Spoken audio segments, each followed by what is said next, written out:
আমাকে শহীদ করে সেই মিছিলে শামিল করে নিও। আমাকে শহীদ করে সেই মিছিলে শামিল করে নিও। যেই মিছিলের নেতা আমির হামজা, খোবাইব খাবাব আল্লাহর কাছে ছিল অতি প্রিয়, শামিল করে নিও। আমাকে শহীদ করে সেই মিছিলে শামিল করে নিও। সম্মানিত বন্ধুগণ আমার, আল্লাহর নবীর সাহাবী সকল সাহাবীদেরকে নিয়ে আল্লাহর নবী একদিন বসে আছেন। হঠাৎ করে আল্লাহর নবীর সামনে দিয়ে জুলাইবিব রওনা করেছেন। আল্লাহর নবীর সামনে দিয়ে জুলাইবিব যখন হেঁটে হেঁটে যায়, আল্লাহর নবী সকল সাহাবীদেরকে বললেন, সাহাবীর দল, এই যে তোমাদের সামনে দিয়া একজন সাহাবী হেঁটে যায়, এই সাহাবীর নাম কি তোমরা বলতে পারবা? এই সাহাবীর নাম কি? সাহাবীর বাড়ি কোথায়? সাহাবীর পরিচয়টা কি? এটা কি তোমাদের মধ্যে কেউ তোমরা জানো নাকি? সাহাবীরা বললেন, ইয়া রাসূলুল্লাহ, এই সাহাবীর ব্যাপারে আমাদের তেমন কোনো বক্তব্য নাই। এই সাহাবীকে আমরা সকলেই চিনি না। এই সাহাবী তো আমাদের চাইতে দেখতেও একটু ভিন্ন রকম। যেরকম সুবহানাল্লাহ। সকল সাহাবীদেরকে আল্লাহর নবী যখন প্রশ্ন করলেন আর বললেন, সাহাবীরা, আমার সামনে দিয়া যে সাহাবী হেঁটে যায়, এই সাহাবীর পরিচয় কি তোমরা জানো? সকল সাহাবীরা বলে, না না, এই সাহাবীর পরিচয় আমরা জানি না, তবে আপনি যদি আমাদেরকে জানায় দেন তবে আমরা জানতে পারবো। আল্লাহ নবী সঙ্গে সঙ্গে সাহাবীদের সামনে ডাক দিয়ে বললেন, সাহাবীরা, এই যে আমার সামনে দিয়ে খাটো একজন মানুষ, কাসির একজন মানুষ হেঁটে যায়, দামি একজন মানুষ হেঁটে যায়, এই মানুষটার নাম আর কেউ নয়, এই মানুষটার নাম সে আমার একজন সাহাবী, তার নাম হলো জুলাইবিব। আল্লাহর নবীর সাহাবীরা ডাক দিলেন আর বললেন, নবী গো, আপনার সাহাবী, কিন্তু সে দেখতে এমন দামিম কেন? আরবি ভাষায় দামিম শব্দের অর্থ হচ্ছে কুৎসিত। সে এমন কুৎসিত কেন? কাসির কেন? সে এমন খাটো কেন? বেটে কেন? যারা খাটো হয়, বেটে হয়, তাদেরকে আরবি ভাষায় কাসির বলা হয়। জোরে বলেন, কি বলা হয়? সাহাবীরা প্রশ্ন করলেন, ইয়া রাসূলুল্লাহ, আপনার এই সাহাবী কাসির কেন? এত খাটো কেন? দামিম কেন? এত কুৎসিত কেন? এই সাহাবীর গায়ের মধ্যে ময়লা লেগে আছে। এত কালো কুচকুচে মানুষ, শরীরের মধ্যে ময়লা, কোন সাহাবীদের সঙ্গে তার চেহারার কোনো মিল নাই। আল্লাহর নবীর সাহাবীদের কথা শোনার পরে নবী আমার ডাক দিলেন আর বললেন, সাহাবীরা, তোমরা হয়তো জানো না, জুলাইবিব আমার এমন একজন সাহাবী যার ঘর নাই, বাড়ি নাই, খাওয়ার জন্য এক গ্লাস পানি যে খাবে, সেই খাওয়ার জন্য, পানি খাবার জন্য একটা মগ পর্যন্ত তার নাই। আমার এই সাহাবী এতই গরিব, আমার এই সাহাবী এক গ্লাস পানি খাওয়ার জন্য যে লোটা ব্যবহার করতে হয়, সেই লোটা পর্যন্ত আমার সাহাবীর নাই। সাহাবী এতই কালো, এতই কুৎসিত, কোনো মানুষের চেহারার সঙ্গে তার চেহারার মিল পাওয়া যায় না।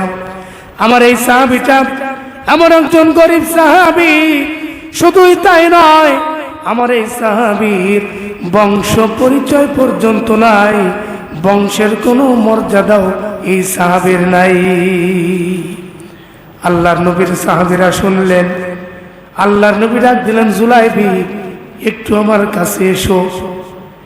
দেখেন আল্লাহর নবী কোনো চেহারা নাই, খাটো মানুষ, কুচকুচে কালো মানুষ, একজন কুৎসিত মানুষ। তাকেও রাসূলুল্লাহ সাল্লাল্লাহু আলাইহি ওয়াসাল্লাম কলিজা দিয়ে মহব্বত করেছেন। এখান থেকেই শিক্ষা নেওয়া লাগবে। আমি দেখতে যেমনই হই না কেন, আমার চাইতে নিচু যারা আছে তাদেরকে রাসূলের সুন্নত মানতে গিয়া রাসূলের মতো কলিজা দিয়ে মহব্বত করা লাগবে। তার কারণ আমি আপনি সৃষ্টি যাহার, কালো বেটে কুৎসিত মানুষটাও সৃষ্টি তার, ঠিক কিনা? আল্লাহ নবী ডাক দিলেন, জুলাইবি একটু আমার কাছে আসো। সাহাবীরা চতুর্দিক দিয়ে বসে আছে। আল্লাহর নবী জুলাইবিবকে ডাকলেন। জুলাইবিব যখন কাছে চলে আসলেন, আল্লাহর নবী বললেন, জুলাইবিব তোমার তো এখন যে বয়স, এটা বিয়ের একটা বয়স যাচ্ছে, তোমার কি বিয়ে করা লাগবে না? তুমি কি বিয়ে করতে চাও না? আল্লাহর নবীর সামনে জুলাইবিব কান্নারত অবস্থা হয়ে গেলেন আর বললেন, নবী গো, আপনি তো জানেন আমার চেহারা নাই, কালো কুৎসিত একজন মানুষ, খাটো একজন মানুষ, কুচকুচে একজন কালো মানুষ, আমার চামড়া ভালো না, আমাকে দেখতে খুব একটা ভালো লাগে না, আমাকে দেখলে কোনো মানুষ পছন্দ করে না। এমন কালো মানুষের সঙ্গে কে আছে? কোন পাগল পিতামাতা আছে তাদের সন্তানকে, তাদের কন্যাকে আমার সঙ্গে বিয়ে দিবে? নবী গো, আমার মনে হয় দুনিয়ার জীবনে বিয়ে করা হবে না। আল্লাহর নবী কিছুই বললেন না। আল্লাহর নবী দ্বিতীয় দিন সাহাবীকে জিজ্ঞাসা করলেন, সাহাবী তুমি কি বিয়ে করতে চাও না? আগের দিন যে উত্তর দিয়েছিলেন সাহাবী জুলাইবি, দ্বিতীয় দিনেও নবীজিকে একই উত্তর দিলেন। জোরে বলেন সুবহানাল্লাহ।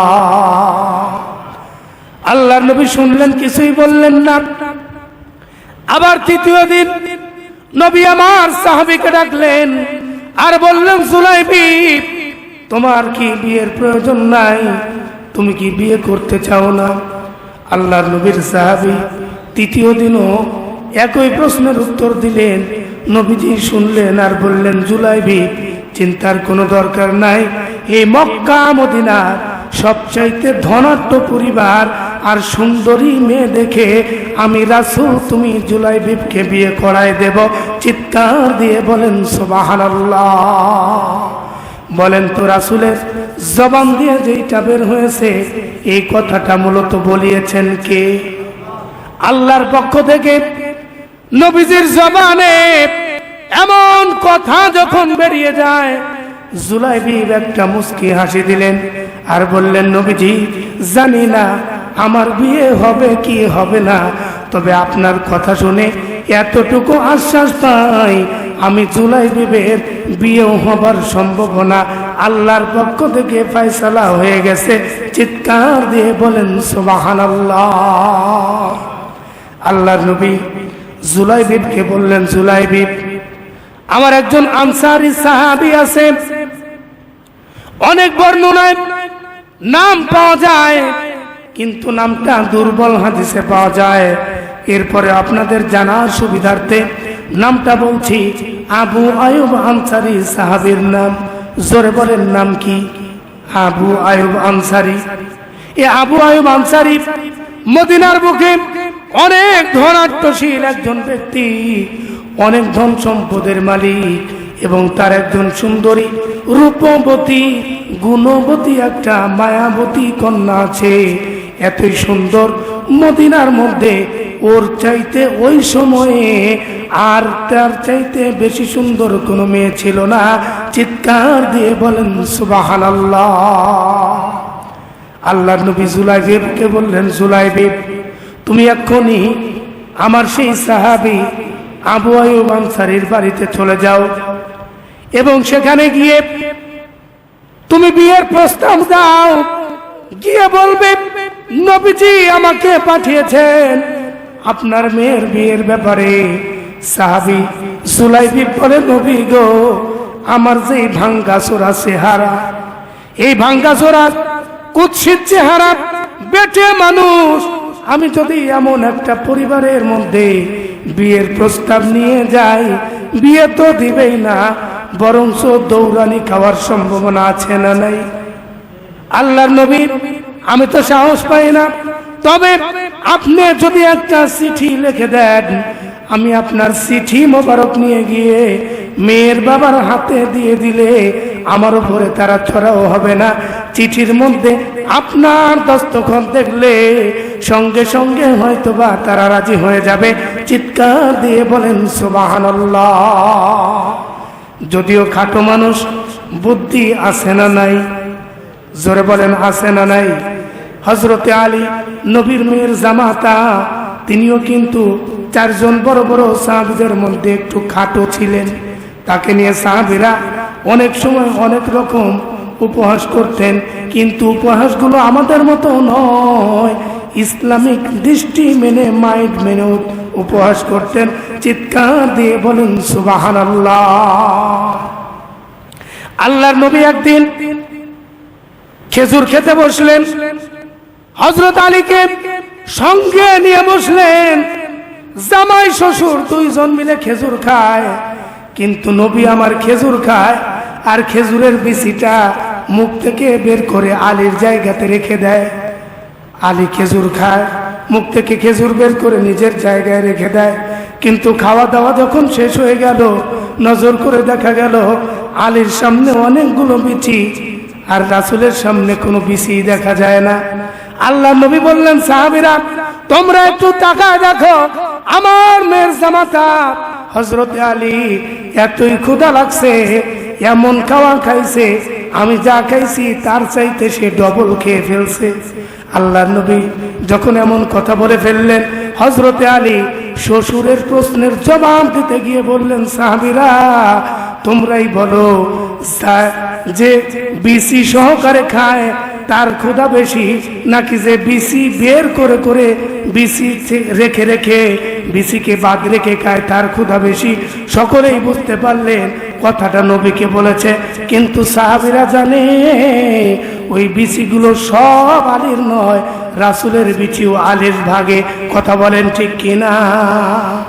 জামাই শ্বশুরের মধ্যে এমন মিল মোহাম্মত আছে না নাই? কিন্তু আমাদের মধ্যে জামাই শ্বশুরের মধ্যে সালাম নাই, কালাম নাই। জামাই শ্বশুর মনে হয় শালা আর দুলা ভাই, এমন সম্পর্ক হয়ে গেছে, মিল নাই, মোহাম্মত নাই। জামাই শ্বশুরকে সালাম দেয় না, বিয়ের কাছে বিচার গেছে, কি সন্তান জন্ম দিয়েছেন, আমার এলাকায় আসলে কাউকেই সালাম দেয় না। ছেলের বাপ রাগান্বিত হয়ে সন্তানকে বলছে, তোর মতো সন্তান থাকার চাইতে না থাকাই ভালো। তোর শ্বশুর বাড়ির এলাকার মানুষ বিচার দেয়, তুই নাকি শ্বশুর বাড়ির এলাকায় গিয়ে সালাম দিস না, তোর শ্বশুর শাশুড়িকে কাউকেই নাকি সালাম দিস না। কিন্তু তুই তো জানিস না, শ্বশুর বাড়ি এলাকার কুকুর পর্যন্ত সালাম পায়। একটা প্রথা আছে না নাই? সন্তানকে যখন বলেছে, সন্তান চিন্তা করে, আহারে মাত্র সালামটা দেই না, এর জন্য এত কথা, এরপরে গেলে কাউকেই ছাড় দিব না, সকলকেই সালাম দিব, একজনকেও আর বাদ রাখবো না। এখন শ্বশুর বাড়িতে যাচ্ছে, হঠাৎ করে রাস্তা দিয়ে যেতে যেতে আল্লাহর বান্দা নজর করে দেখতে পায় তার শ্বশুর রাস্তা থেকে রাস্তার নিচে নেমে প্রস্রাব করছে। পিছনে গিয়ে ব্যাকুল জামাই বারবার সালাম দিচ্ছে, আসসালামু আলাইকুম শ্বশুর আব্বা। শ্বশুর তো পেশাব করা নিয়ে ব্যস্ত, শোনে না। এক পর্যায়ে জামাই রাগ হয়ে শ্বশুরের সামনে ঘুরে গিয়ে, শ্বশুর পেশাব করছে, সামনে দাঁড়িয়ে বলছে, আসসালামু আলাইকুম আব্বা। বলেন তো শ্বশুরের পেশাব কি হবে না বন্ধ হয়ে যাবে? রেগে খেপে বেয়াদব জামাই সালাম দেওয়ার কথা বলেছি, কিন্তু বুঝে শুনে সালাম দেওয়া লাগবে, যেখানে সেখানে সালাম দেওয়া যাবে। জোরে বলেন যাবে। কিন্তু আমার দেশে সালাম দেওয়া লাগবে বাবাকে, সালাম দেওয়া লাগবে মাকে, সালাম দেওয়া লাগবে শ্বশুর শাশুড়িকে, সালাম দেওয়া লাগবে দাদা দাদি নানা নানি, আমাদের চাইতে বয়সে বড় যারা মুরব্বী যারা, তাদেরকে। কথা বলেন ঠিক কিনা? কিন্তু আমার দেশের যুবক ভাইরা এই সালামটা মাকে বাবাকে শ্বশুর শাশুড়িকে না দিয়ে ভুল করে দিচ্ছে আসসালামু আলাইকুম বিয়ান সাহেব। আছে না নাই? আসসালামু আলাইকুম বিয়ান সাহেব, কেমন আছেন বিয়ান সাহেব? খুব একটা ভালো নেই, অন্তরে জ্বালা। আছে না নাই?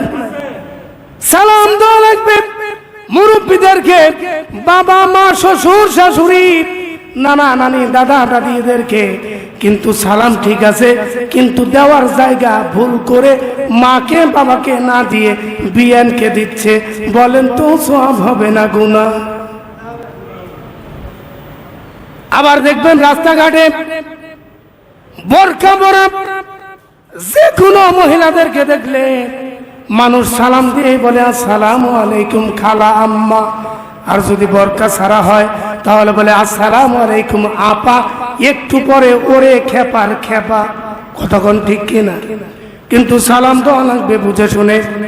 আল্লাহ নবীর সাহাবী জুলাইবি যখন বললেন নবী গো, আমি একা একা যেতে সাহস পাই না, আমাকে আপনার একটা চিঠি লিখে দেন, এই চিঠি নিয়ে গিয়ে আমি ওই মেয়ের বাবার হাতে দিয়ে দিব।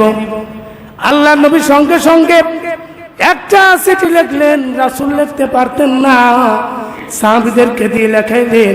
রাসূল দস্তখত দিলেন, সাহাবী জুলাইবিবের হাতে দিলেন, আর বললেন যাও যাও ওই মেয়ের বাবার কাছে গিয়ে এই চিঠিটা দিয়ে প্রস্তাব দাও, আল্লাহ চাইতো তোমার বিয়ে হয়ে যাবে। জোরে বলেন সুবহানাল্লাহ। জুলাইবিব চলে গেলেন, মেয়ের বাবার সামনে দাঁড়ালেন, সালাম দিলেন, আর বললেন ও আবু আয়ুব আনসারী সাহাবী, তোমার কাছে রাসূলুল্লাহ সাল্লাল্লাহু আলাইহি ওয়াসাল্লাম বিয়ের পয়গাম পাঠিয়েছেন, বিয়ের জন্য পাঠিয়েছেন।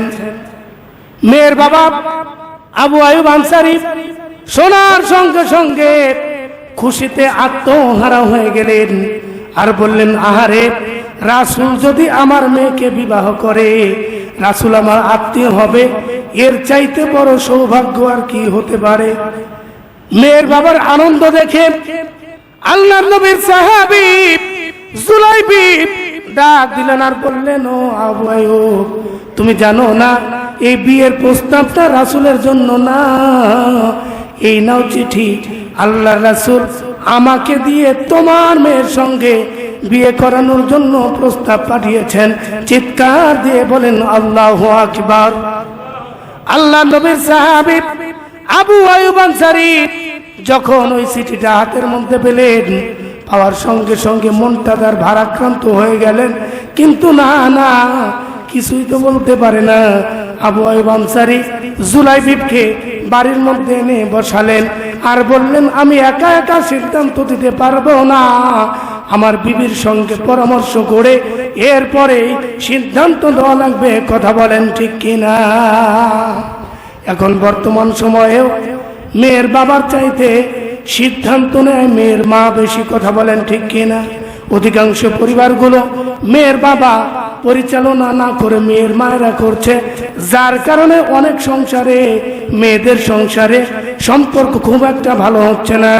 তার কারণ হলো যে মেয়ের মা যত বেশি চালাক, ওই মেয়ের তত বেশি তালাক। কথা কোন ঠিক কিনা? এজন্য মেয়ের মাদের শালীন হতে হবে, বেশি চালাকি করা যাবে? জোরে বলেন যাবে না। আল্লাহ নবীর সাহাবী যখন চিঠিটা দিলেন, আবু আয়ুব আনসারী জুলাইবিবকে বাড়ির মধ্যে বসালেন, চলে গেলেন স্ত্রীর কাছে। স্ত্রীকে বললেন, স্ত্রী, আল্লাহ নবী তোমার মেয়ের জন্য বিয়ের একটা পয়গাম পাঠিয়েছেন। আবু আয়ুব আনসারীর স্ত্রী শোনার সঙ্গে সঙ্গে বড্ড খুশি হয়ে গেলেন।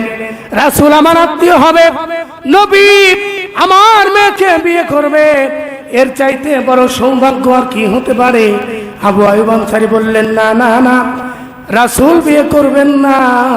ওই দেখো জানালার পাশ দিয়ে একটা যুবককে দেখা যায়, যে একটা কাসির, যে একটা দামি, এমন একজন সন্তান তোমার মেয়েকে বিয়ের জন্য এসেছে, প্রস্তাব তিনি পাঠিয়েছেন, তিনি আর কেউ নয়, এই নাম রাসূলের চিঠি। রাসূল ওই ছেলেটার সঙ্গে তোমার মেয়ের বিয়ের জন্য প্রস্তাব দিয়েছেন। জোরে বলেন সুবহানাল্লাহ। মেয়ের মা তো মুখটা কুৎসিত হয়ে গেল, কালো হয়ে গেল, আর বলতেই শুরু করো, আল্লাহর কসম করে বলি এই ছেলের সঙ্গে আমার মেয়েকে বিয়ে দিব। জোরে বলেন, এই ছেলের সঙ্গে আমার মেয়েকে বিয়ে দিব না। আল্লাহ সুবহানাহু ওয়া তাআলা সঙ্গে সঙ্গে সূরা আহজাবের সেই 36 নম্বর আয়াতখানা কানের মধ্যে বাজায় দিলেন, ওয়ামা কানা লিমুমিনিন ওয়ালা মুমিনাতিন ইযা কাদাল্লাহু ওয়া রাসূলুহু আমরা। চিৎকার দিয়ে বলেন আল্লাহু আকবার। আল্লাহর নবীর সাহাবী কানের মধ্যে সঙ্গে সঙ্গে বেজে গেল, আল্লাহ এবং তার রাসূলের পক্ষ থেকে যেই সিদ্ধান্ত নেওয়া হয় ওই সিদ্ধান্তের বাহিরে যাওয়ার কোনো সুযোগ, জোরে বলেন, ওই সুযোগ নাই। আল্লাহর নবীর সাহাবী যখন এই আয়াতটা কানের মধ্যে শুনতে পাইলেন, স্বামী স্ত্রী দুইজন মিলে পরামর্শ করছে। ইতিমধ্যেই মেয়েটা পাশের ঘর থেকে মা বাবার কথা শুনতে পাইলেন এবং মা বাবার কাছে চলে আসলেন আর বললেন, ও মা, ও বাবা, তোমরা কোন বিষয়ে কথা বলছো? জুলাইবিবের প্রস্তাব নিয়ে যাওয়ার পরে আবু আইয়ুব আনসারী ডাক দিলেন আর বললেন, মারে, তোর একটা বিয়ের পয়গাম রাসূল পাঠিয়েছেন, কিন্তু ছেলে তো খাটো, ছেলে তো কালো, ছেলে তো কুৎসিত, ছেলের কোনো বংশ নাই, ছেলের কোনো ধন সম্পদ নাই। বলতো মা, এমন একজন ছেলের সঙ্গে তোর বিবাহ কিভাবে দেই? মেয়েটা ডাক দিলেন আর বললেন, বাবা, যদি আমার বিয়েটা আল্লাহর রাসূল সাল্লাল্লাহু আলাইহি ওয়াসাল্লাম তিনি যদি নিজে প্রস্তাব পাঠিয়ে থাকেন, তোমরা কি ভুলে গেলা আল্লাহ এবং আল্লাহর রাসূলের পক্ষ থেকে যেই সিদ্ধান্ত দেওয়া হয় ওই সিদ্ধান্তের বাহিরে কোনো মুমিনের যাওয়ার সুযোগ নাই। সুতরাং আমার বিয়ের পাত্র হিসাবে কালো কুৎসিত এই বাচ্চাটাকে, এই যুবকটাকে আল্লাহর রাসূল যেহেতু পছন্দ করেছেন, দুনিয়ার অন্য কোনো যুবক নয়, এই কালো কুৎসিত যুবকটাকে আমি বিয়ে করে আমার স্বামী বানাতে চাই। চিৎকার দিয়ে বলেন সুবহানাল্লাহ। মেয়েটার কথা শুনে মা বাবা অবাক হয়ে গেলেন। আল্লাহর নবীর সাহাবী জুলাইবিবকে সঙ্গে নিয়ে আল্লাহ নবীর কাছে চলে আসলেন আর বললেন, আল্লাহর নবী, আপনি যে প্রস্তাব পাঠিয়েছিলেন আমার পছন্দ হয় নাই, আমার স্ত্রীরও পছন্দ হয় নাই, কিন্তু নবী গো, যার জন্য প্রস্তাব পাঠিয়েছেন আমার সেই মেয়েটা আপনার এই কালো কুৎসিত সাহাবীকে বিয়ের জন্য প্রস্তাবটা গ্রহণ করেছে। চিৎকার দিয়ে বলেন সুবহানাল্লাহ। আল্লাহ নবীকে বললেন, নবীজি, আপনি বিয়ের দিনক্ষণ ঠিক করে ফেলেন, কবে কখন আমার মেয়ের সঙ্গে এই সাহাবী জুলাইবিবের বিয়ে দিবেন। এক পর্যায়ে জুলাইবিবের সম্পর্কে আল্লাহ নবী দিনক্ষণ ঠিক করলেন। এক পর্যায়ে আল্লাহর নবী জুলাইবিবকে বললেন, ও জুলাইবিব, তুমি কি জানো বিয়ে করতে গেলে কিছু খরচের ব্যাপার স্যাপার আছে? এই খরচ কি তোমার কাছে আছে? বলে, না, আমি তো মানুষের বেঁচে যাওয়া খাবার খাই, এক টুকরা পানিও যদি খেতে চাই একটা লোটা ব্যবহার করে খাবো, সে একটা লোটা পর্যন্ত আমার কাছে নাই। নবী গো, বিয়ের কেমন করে খরচটা আমি জোগাড় করব, গোছাবো? আল্লাহ নবী বললেন, চিন্তার কোনো দরকার নাই, যাও যাও, আমার জামাতা হযরত ওসমানের কাছে চলে যাও আর আমার একটা চিঠি দাও, তোমার বিয়ের ব্যবস্থার জন্য যত খরচের দরকার আমার মেয়ের জামাতা ওসমান করে দিবে। চিৎকার দিয়ে বলেন সুবহানাল্লাহ। আল্লাহ নবীর সাহাবী জুলাইবিব চলে গেলেন ওসমানের কাছে, টাকা নিয়ে আসলেন, কিছু বাজার করলেন, আর কোনো বাজার হোক না হোক স্ত্রীর মহরানা দেওয়ার জন্য ওই সময়ের যে প্রথা ছিল, স্ত্রীর মহরানা তো দেওয়াই লাগবে। স্ত্রীর মহরানা জোগাড় করে নিয়ে আল্লাহ নবীর সাহাবী আবু আইয়ুব আনসারীর মেয়েকে কন্যাকে বিয়ে করেই ফেললেন। বিয়ে হয়ে গেল, দুইজন স্বামী আর স্ত্রী। বিয়ের পরে রাত্রি হয়ে গেল, দুইজন বাসর ঘরে। বলেন তো, বাসর ঘরে যাওয়ার পরে প্রত্যেকটি সন্তানদের জন্য, যুবকদের জন্য বাসর ঘর নিয়ে কিছু স্বপ্ন থাকে কি থাকে না? থাকে। আল্লাহর নবীর সাহাবী স্বামী আর স্ত্রী একজন আরেকজন সামনাসামনি হয়ে বসে আছে। দুইজন কুশল বিনিময় করবে, কিছু কথাবার্তা শুরু করবে। এর আগে যুদ্ধের দামামা বেজে গেল, যুদ্ধের পায়গাম চলে আসলেন। কে যেন বাহির দিয়ে আওয়াজ করে বলে, কে কোথায় আছো? আল্লাহর সৈন্যরা, যুদ্ধের ময়দানে যাওয়া লাগবে। আল্লাহর নবী যুদ্ধের জন্য আহ্বান করেছেন। শোনার সঙ্গে সঙ্গে জুলাইবিব চিন্তা করলেন, আমার ঘর ছিল না, বাড়ি ছিল না, স্ত্রী নাই, আমার চেহারা নাই, কালো মানুষ, কোনো সম্মান ছিল না। অথচ রাসূল আমাকে সব চাইতে মদিনার বুকে ধনাঢ্য পরিবার দেখে বিয়ে দিয়েছেন। সব চাইতে সুন্দরী বিবি আমি পেয়েছি, সম্মান পেয়েছি। এত কিছু পাওয়ার পরে আজকে আমি বাসর ঘরে, আর রাসূল আমার যুদ্ধের ময়দানে। না না না, বেঁচে থাকলে বাসর করা যাবে, রাসূল আমার যুদ্ধের ময়দানে, আমি বাসর চাই না। আমি আমার রাসূলের সঙ্গে যুদ্ধের ময়দানে উপস্থিত হতে চাই। জোরে বলেন সুবহানাল্লাহ। আল্লাহর নবীর সাহাবী জুলাইবিব স্ত্রীকে বললেন, স্ত্রী বিদায় দাও, বেঁচে থাকলে দেখা হবে, নয়তো বা কালকের কিয়ামতে দেখা হবে। স্ত্রীর কাছ থেকে বিদায় নিলেন। সাহাবী জুলাইবিব চলে গেলেন যুদ্ধের ময়দানে।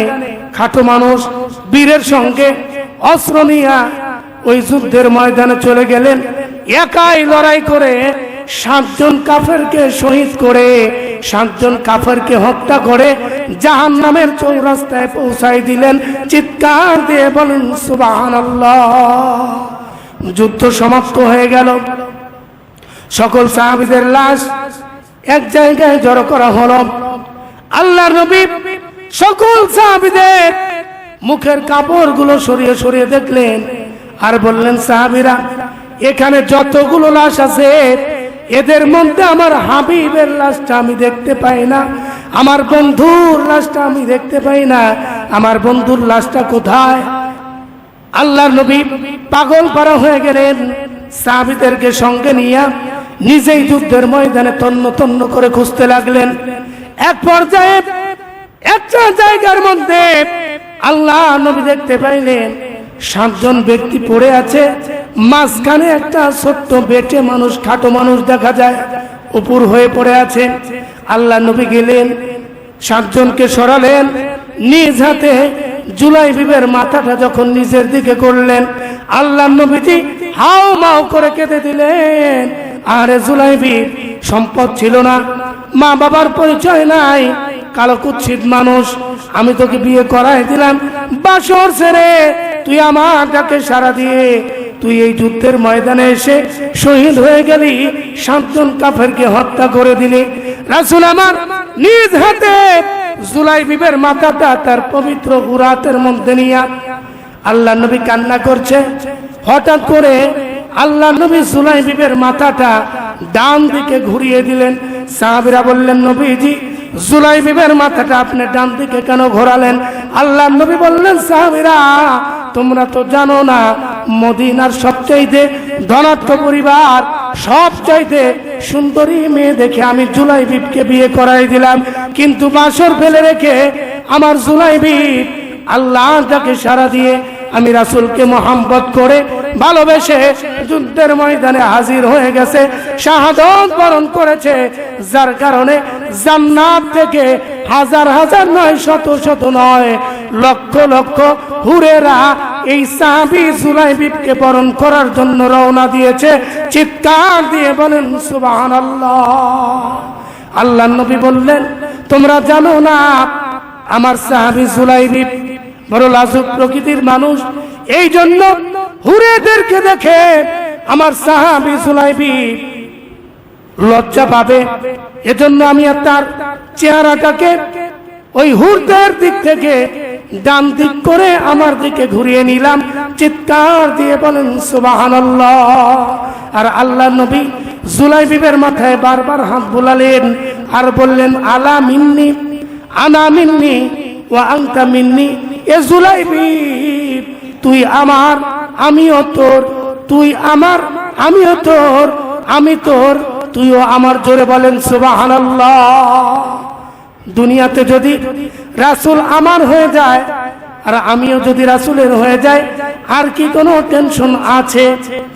এজন্য চিন্তা করতে হবে, দুনিয়া একদিকে চলে যেতে পারে, কিন্তু আল্লাহ ও তার রাসূলের যে সিদ্ধান্ত কোরআন এবং হাদিসের মাধ্যমে আমরা জানি, এই সিদ্ধান্তের বাহিরে মুসলমান যারা দাবি করি তারা যাব। জোরে বলেন যাব। আল্লাহ পাক কবুল করেন। জোরে বলেন আমিন।